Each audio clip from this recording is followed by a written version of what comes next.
Hello everyone and welcome to today's stream. Today we'll be joined by two filmmakers who were the Audience Choice Roundtable winners from the Lift-Off Extravaganza, or the New Year Extravaganza that took place a month ago. So without further ado, let's welcome Natalia and Jane to the stream. Hi. Hello. Hi guys. Hi. Thank you so much for joining us here this morning. Where are you both calling in from? So I'm calling in from Switzerland. I'm hiding out at my parents' place. And I'm calling in from Melbourne in Australia on my own. Wow. So we literally do have a circle of the globe here today. So that's really exciting. I love that. I love connecting with filmmakers from different corners of the globe. And we do also have the chat room open, and I can see that Bilal is here and he's based in Denmark. So thank you so much for joining. If you do have any questions for our filmmakers here today, please put them in the chat and I will do my best to share those as the stream goes on. So as we continue the conversation, why don't we start by firstly a introduction to our filmmakers. So Natalia, do you want to kick us off? Sure, absolutely. So my name is Natalia Andreadis, and I directed a short film called How Can I Forget? And thank you all, everyone who voted for us, the Audience Choice. And thank you, Lift-Off, for hosting today. I'm very excited. It's a short fantasy musical. So, yeah, it's not a genre you see very often. No, it's not. And the first time I watched this film, it literally kept taking me by surprise. So I'm very excited to screen it here with everyone today. But before we do that, let's find out a little bit more about Jane. I'm Jane. Again, thank you for everyone who voted for Nessie and really supported Nessie, but also for kind of supporting it and giving Nessie, I think, a platform. I pretty much just sort of directed and sort of did most of this myself. It was pretty much a crew of one. So. And Nessie was pretty much an actor for sort of most of it. But yeah, I think it sort of had a lot of that to begin with. So yeah. Amazing. Well, let's start firstly with Natalia's film and How Can I Forget? So I'll get that screening now in the background. And that's starting now. So why don't you start by telling us a little bit more about what inspired the story? I'm a bit delayed, I think, because my internet's a bit delayed, so I can't see the film starting right away live. Yeah, so there will be a slight delay, but it will be coming any second now for you. There you go. You should start to see it now. Okay, yeah. Yeah, okay, good. Right, there we go. So I've jotted down some notes. I try my best to remember all of the madness that happened during our shoot. So I can share it all with you.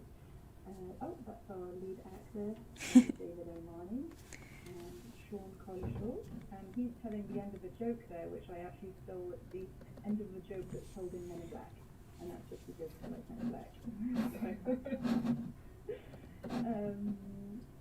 Yeah, there we are. And sorry, Natalia, there was a slight delay on the sound coming through there. So do you mind saying that again about the main actor coming through, if you take it from there? Yeah, absolutely. That was just introducing our lead actor, David O'Mani, that we saw, and Sean Collishaw, his co-star. And now I can see our two lead actresses, the fabulous Devika Joshi and Genesis Linnea. And actually, I'd like to point out the extras that are there behind them, because we shot the whole film 2 back-to-back night shoots from 6 p.m. to 6 a.m. And we were ultra low budget, so basically everyone's there for favors, for experience, just because they love filmmaking. And so especially extras who get so little credit, they were there all night long, holding their glasses, being brilliant. Probably should have given them some real alcohol in the glasses, but next time we will. No, they were just, everyone was so professional and fabulous, and I'm so grateful to all of them because we couldn't have made it without them. Amazing. Talking about the actors, and how did you go about casting? Well, obviously, without giving away too much for later on, our two lead actors are fabulous West End stars. They both are great singers and dancers. Great. So yes, let's get back to that a little bit later on. Just to remind everyone who is watching, the film is muted in the background so that you can hear our conversation over the top. That was a question there from Bilal. Yeah. Okay. And so this bar wasn't actually a bar at all. We shot in a restaurant and had to transform it into a bar. And it's a fantastic pasta restaurant called Scarpetta. So everyone got really good catering that day. And if anyone is listening from the UK, I highly recommend going on the Scarpetta website and getting some pasta kits to brighten lockdown. Because I can tell you, I ate an awful lot of that's a bit off topic, but I'm also a big foodie. Well, it's great to hear that the actors were being fed. This is something that we hear quite often. That it's something that is forgotten about. So I'm really glad to hear that your actors were well fed and looked after. Yeah, it's important. Well, also, so you'll see they're all dressing very warmly there. That's because it was freezing. We shot in February. And there's our poor extra, Luca Keeney, who got thrown out several times of the restaurant. So anyway, it was absolutely freezing. And inside the restaurant as well, because their heating system was very loud, and so we had to turn it off in order to not interfere with the dialogue. And so everyone was freezing inside and out. And poor Genesis, she was wearing a dress, and so she was extra freezing. So whenever her legs weren't in shot, she'd throw on her sweatpants very sexily on top of her dress, and then whip them off again in order to survive the freezing night. Yeah. Yeah, that's hilarious.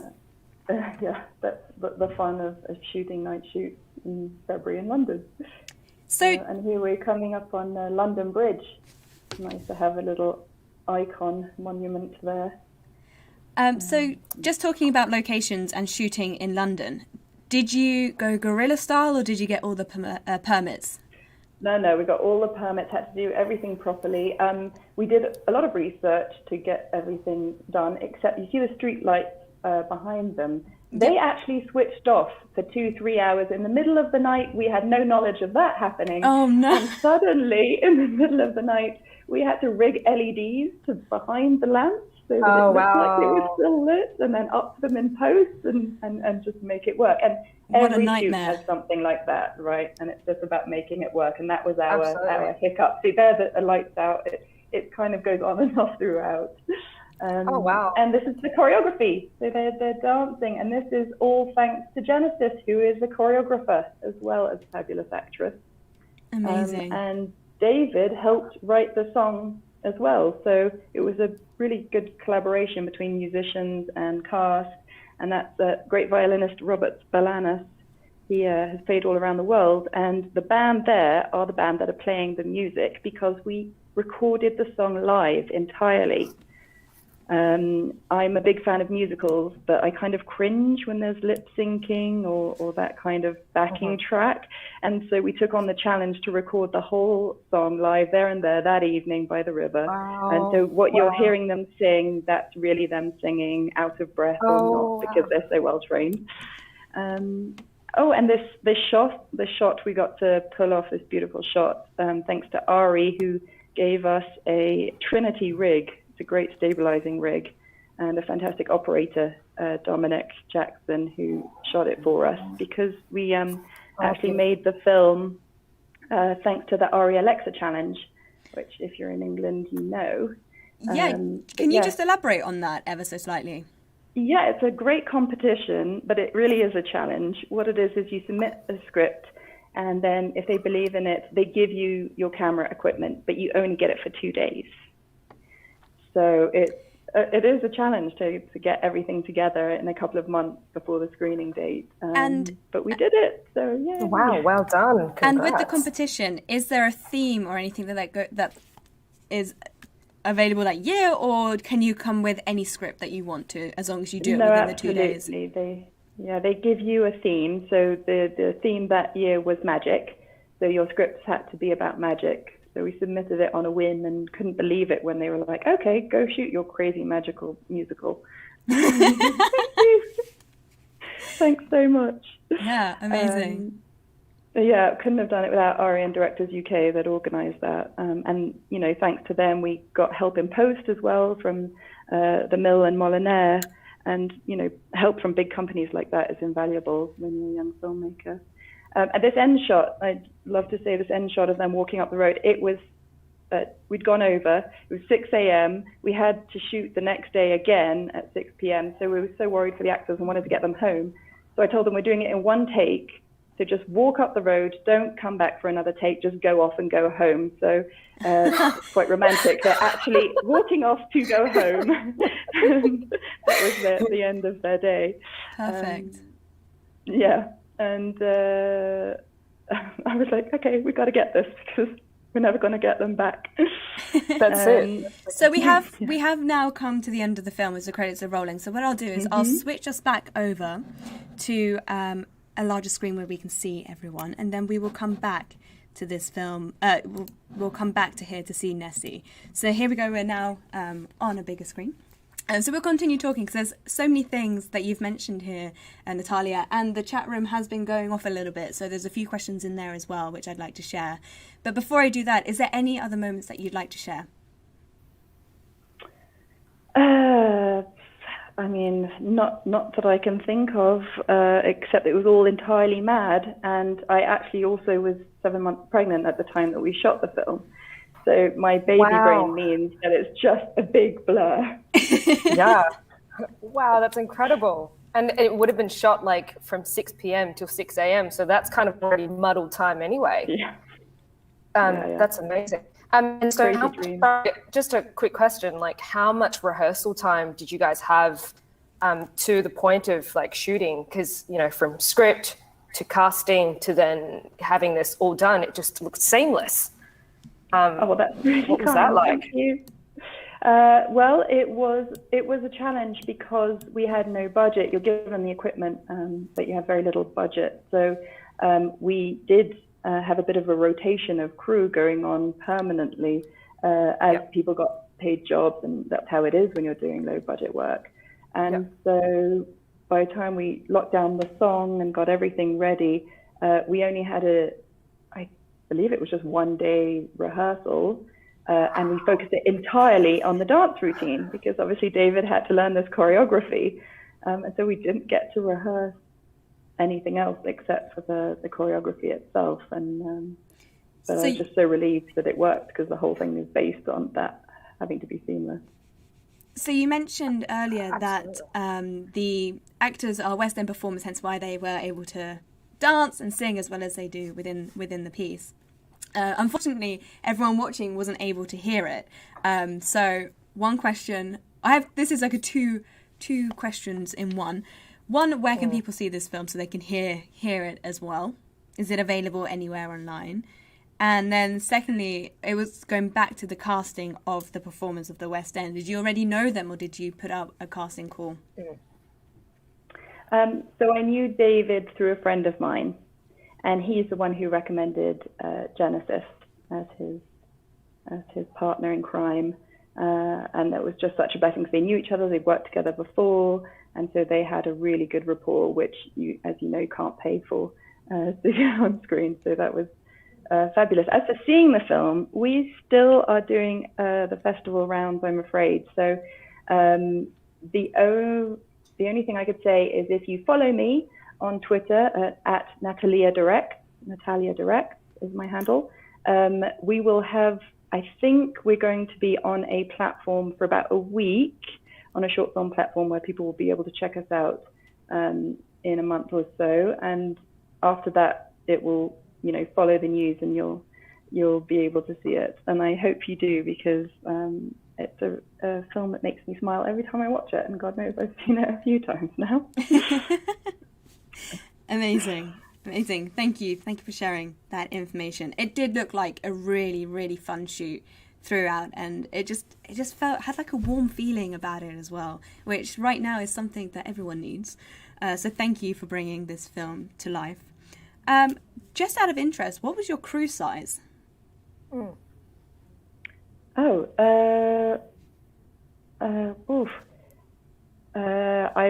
guessing 20 or so. I mean, it's in the credits. I feel like counting. It's hard to, because obviously we had fewer on the day when we were out by the river than we did on the day when we were inside.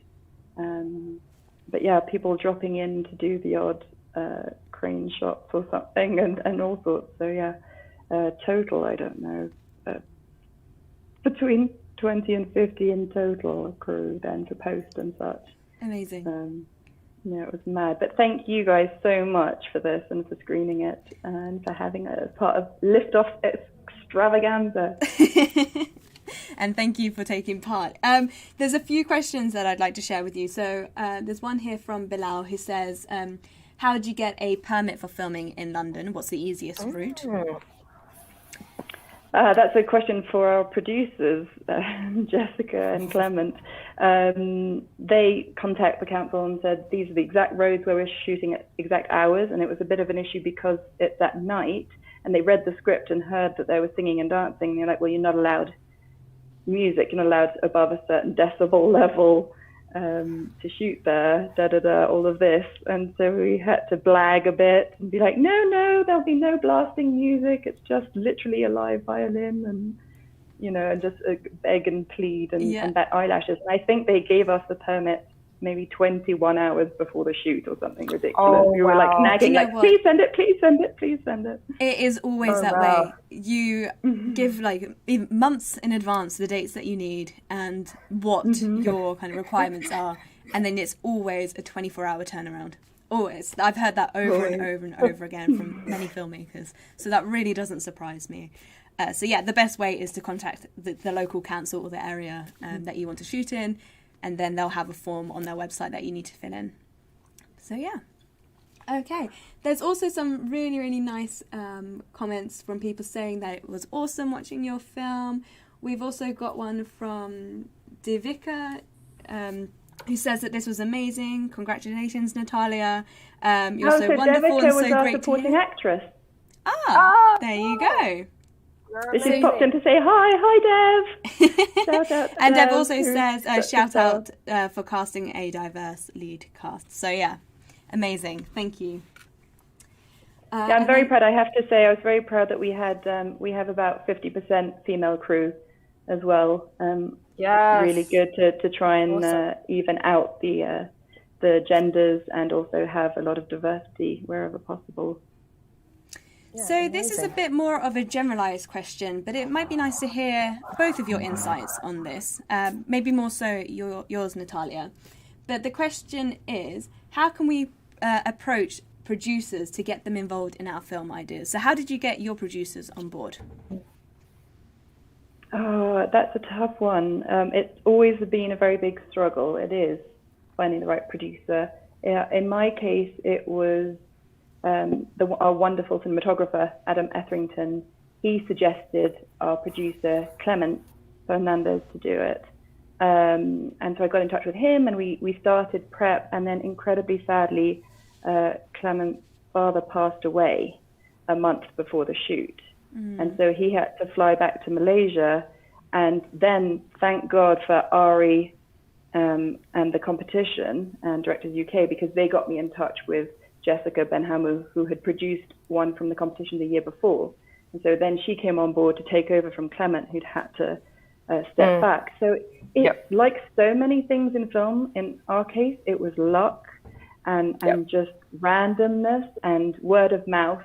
So usually it's ask around to people who produced your film. Are they still making shorts? Are they keen?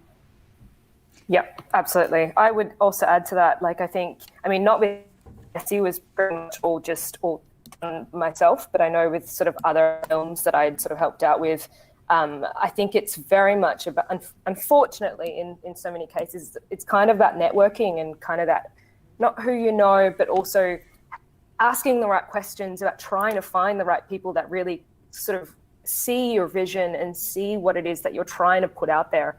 And I think kind of starting from that sort of on page to then going, can you see what I see? And I think kind of, and producers are, so crucial to the whole thing, because they're the people that kind of just make that a reality. They kind of really ground all that stuff, all those ideas into stuff. So I think it's kind of like trying to meet friends, like trying to like meet like people sort of out there. I always find it's just kind of like you, Natalia, just asking around, like you just want to meet more people. I think that's what helps me. So it's great to hear this coming from filmmakers, because our advice is go to film festivals, watch the films. Who do you resonate with? Go and talk to them. Go and find their information and tell them why you love their film so much and that you're working on something similar and would love for them to jump on board.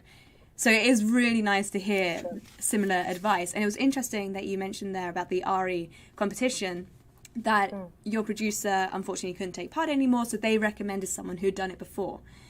This is what we also recommend. There are so many new YouTube channels and quite established YouTube channels that screen short films. Vimeo also has loads of short films on there, and you can contact the filmmakers there as well. So, for example, if you're into horror, you could have a look at Alter, and you can connect with the filmmakers on there, find out in the credits who their producers are, and stalk them down and tell them where you saw their film and how you would love for them, if you're still making films, can we go for a coffee? Can we go for a drink when possible? Or jump on a Zoom call, whatever it may be. So it is great to hear that you're giving the same advice. Perfect. Thank you. Okay, cool. So I think it's time to move on. But before we do, Natalia, is there any other thoughts that you'd like to share, or would you like to tell us what you're working on now? What's next for you?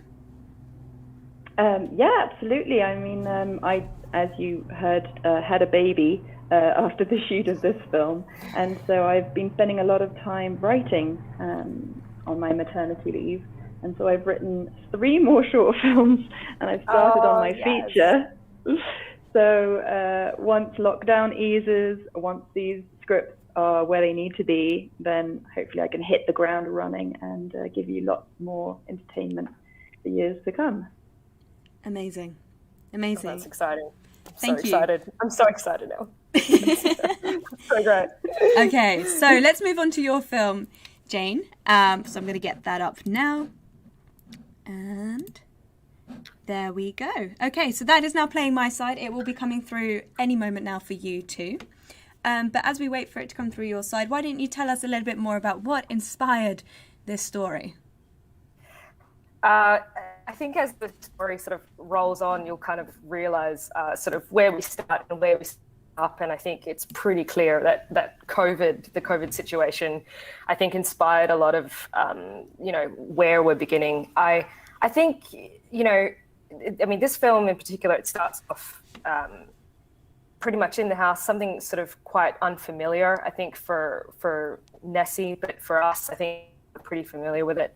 The whole film itself was all just done sort of through music. There was no dialogue. And yeah, as I said before, it was pretty much only a crew of 1 because I had shot it during lockdown. And so I only had sort of the equipment that was only available to me at the time. And I sort of couldn't tout equipment or ask sort of for people to like borrow equipment and stuff as well. So I kind of had to get really creative, and I think I had limited myself, or at least challenged myself to really just think about ways of making this live action and not stop motion.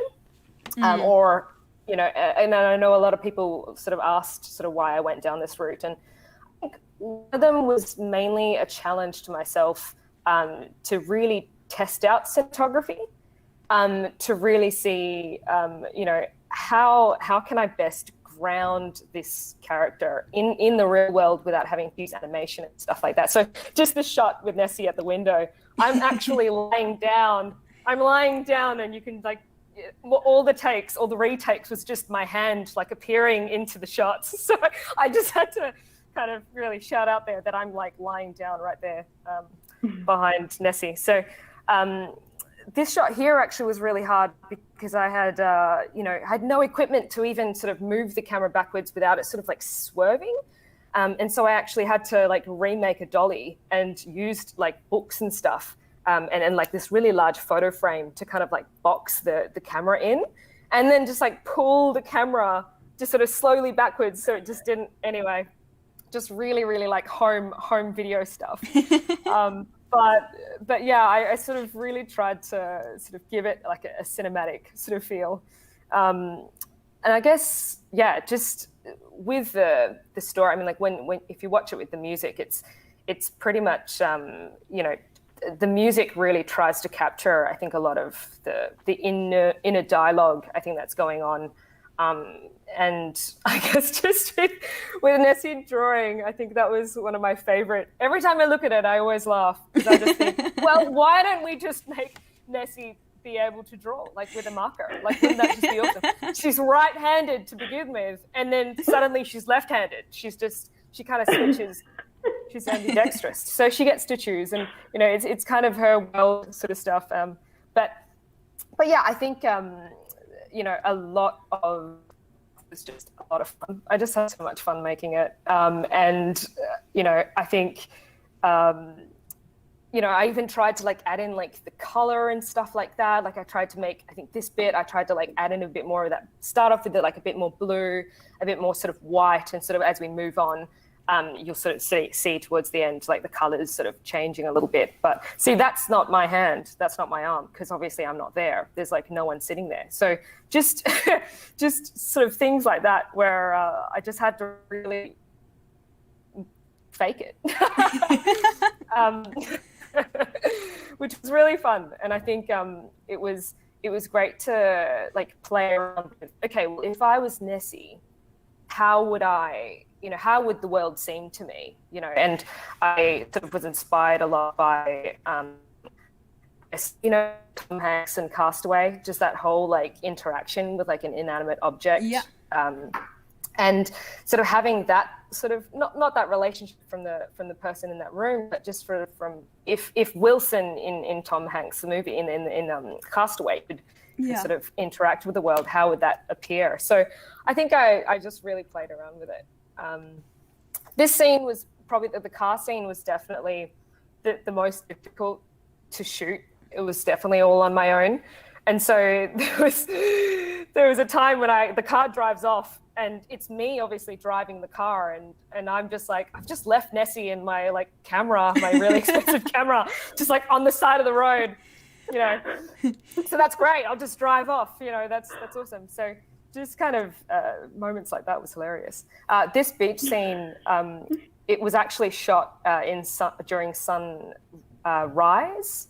When initially I wanted it shot during sunset, but I just like ran out of time, like the light just died. So I had to like do it a second time. And yeah, and that scene, just when Nessie like is like heading into the water, I really had to compromise how that was going to look. When I envisioned it, I wanted a bit more comedic. I wanted to like throw Nessie and have it like in the sky, you know, as she like plopped into the water, and I just couldn't do it. I was losing light. I was like, you know, I didn't have the right focal length, and you know, I didn't have the right the manpower or the woman power to kind of like have someone hold the camera, me throw and get everything like, you know, focused and things like that. So I really had to creatively think about like, how was I going to get Nessie to like get into the water, and how was that going to be as immersive as I could make it. So, but yeah, that last final scene with like the overlay, that was the initial idea. Like, I think that kind of was the thing that it started off with, and I knew that was where I wanted to end it. I knew that was the kind of the start of it. So it was just a matter of, okay, that's the end. How do I get there? How do I bring people on this kind of like journey? So that was really fun to do. I love how the light, you just get it right in the middle there, right spot on. I bet that must have taken quite a few attempts. Yeah, quite. absolutely. And yeah, a lot of post sort of for that shot. I was like, actually the hardest part for that was not actually the dot, like getting the light right in the middle. It was actually the pulling back for the image, that the last drawing, pulling away. Again, it was the same problem. I just didn't have the right equipment So that was the hardest bit. So It's amazing yeah, that you did that on your own. Amazing, absolutely amazing. Thank you. Well done. Thanks. Thanks. It was, and again, maybe more of a challenge to myself as like a filmmaker. I heard like Chris Nolan say something crazy, like, you know, if you could learn enough of everyone else's like, department or their area, you can annoy them just enough to get them them doing what you want. So I kind of really aspired to that. I was like, oh, this is great. Like, you know, if I just do enough of everything, then let's just see, you know. Wow. So yeah, I think the hardest part, I think, for all of that,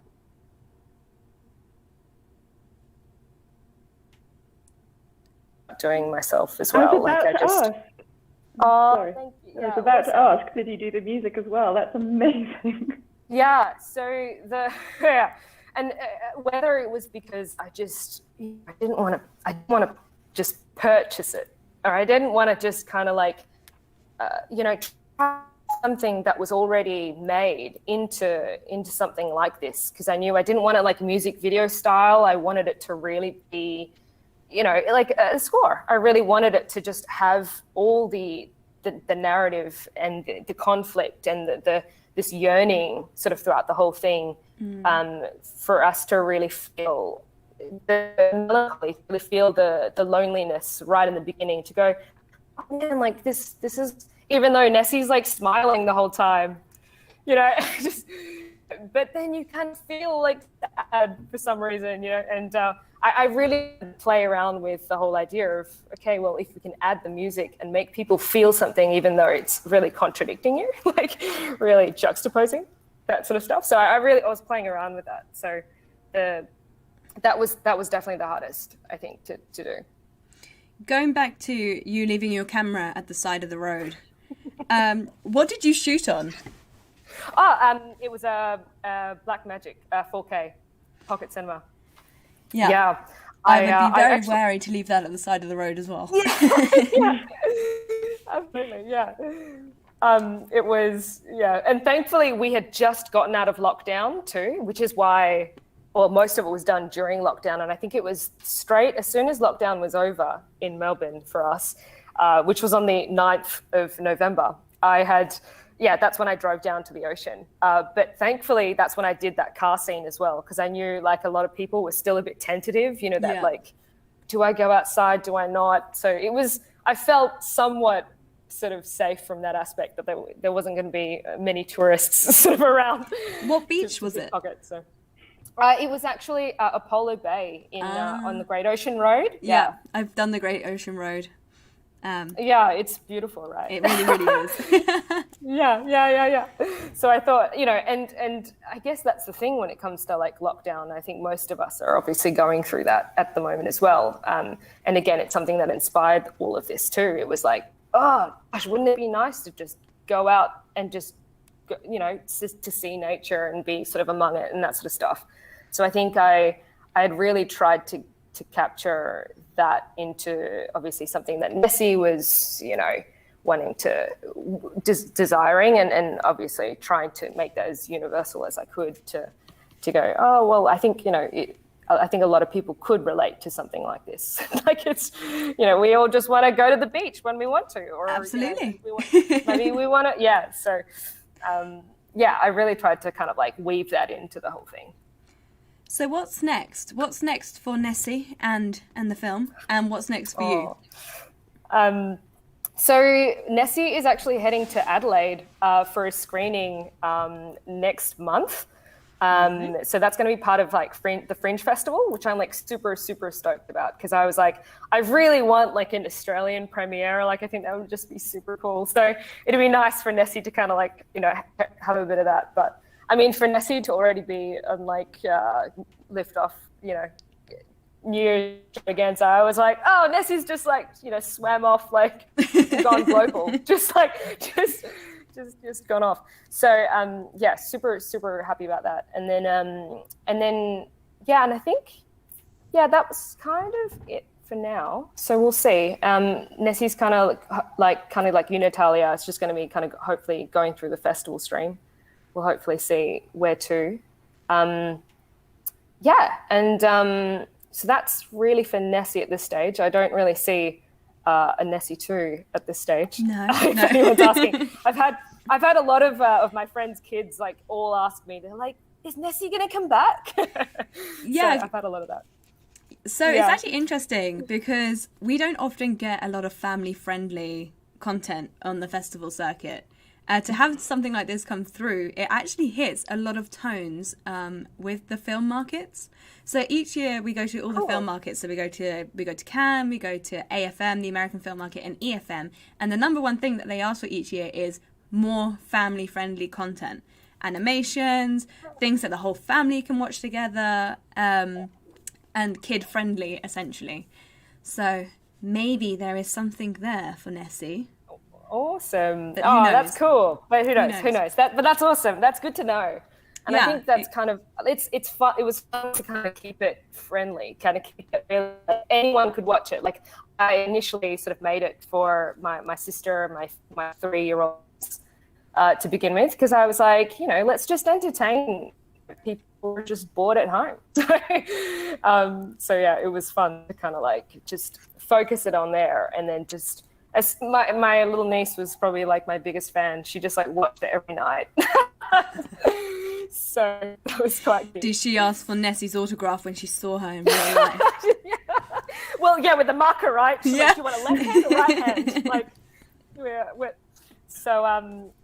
so that's kind of for Nessie. And for me, I'm kind of like you, Natalia. Like, I think, not that we're in lockdown, so I shouldn't really, or I'm not maternity leave or anything. So, but no, I've been really into writing, and I think that's probably one of my favorite areas anyway when it comes to all this. So I thought, just really knuckle down and doing that. So I'm sort of, I've got a couple of short like scripts at the moment. I'm not happy with them yet. I'm a bit of a perfectionist doing, that creative process for that. I was like, I don't know. So I'll wait for that just until it kind of, fuels me a little bit. But I'm focusing on a feature script at the moment that I'm feeling pretty pumped about. And is that sticking to the family-friendly genre? The short ones, I think, not so much. The feature, yeah, I reckon I could. It's gonna have pretty not adult. Like it's just got. I think it's got some really serious tones in it. Like I love the drama, the heavy drama, but I'm trying to like weave in as much comedy as possible. So it'd be nice to really see, how I could balance that out, and if I could make it animation, then how could I make it children friendly, and how to kind of adapt that. So can you share a log line with us or not yet? That one's still a little bit early. It's a bit early, but I'm loving that. Did you want to share yours? No? Okay. All right. All right. Just, while we're here. I think it's a little bit early, but I can't wait to, once I have it really consolidated and I'm like super happy with it, then I'm definitely going to share it out. So, nice. But thanks for asking. Amazing. Do you have any other questions for each other before we wrap up? I'd love to know where I could follow Jane for her news and like. Oh, cool. I think Instagram is probably the place where I put most of my stuff, just sort of like the most updated, because I don't have like official websites or anything, but the handle should just be Jane Ashley, Ashley, and then photo for photography. So that's where you'll find me. We do have both of your Instagram handles, which we will be posting over the weekend. So we'll be sharing everything then as well. Yes. Awesome. Oh, there's a question here for you, Jane. Let me just get get it closer. What's the rules in Australia in terms of filming? Is it also with permits, or anyone can film in public areas? Permits are still a thing here too. So it's just about like talking to the council. It's quite similar, I think, to most places, but it's just about sort of getting permission from the council and just approaching them first, depending on where it's shot, and then and just filling out forms really. So that's kind of it. There's no. It just depends where. Like sometimes, obviously, there's a nice little number on it, nice little price tag on it, depending on where it's at. But for something like Nessie, thankfully, just really easy because it was just obviously on the beach, but also the lighthouse that I also got the permit for. So that was easy, thankfully. Amazing. Thank you for sharing that. Thank you both for joining us on today's stream. We will be rounding up now, so I just want to say thank you so much. And if anyone has any questions for our filmmakers, we can pass them on via email as well. So thank you again. Thanks. Thank you, Natalie, and thank you, Lift-Off. It's been really fun. And thanks for everyone who joined us. I'm going to try and answer some of these questions on YouTube now. Yeah, me too. Yeah. But thanks so much, guys. And thank you so much. No Thank you. Okay. Bye. See you later. Bye.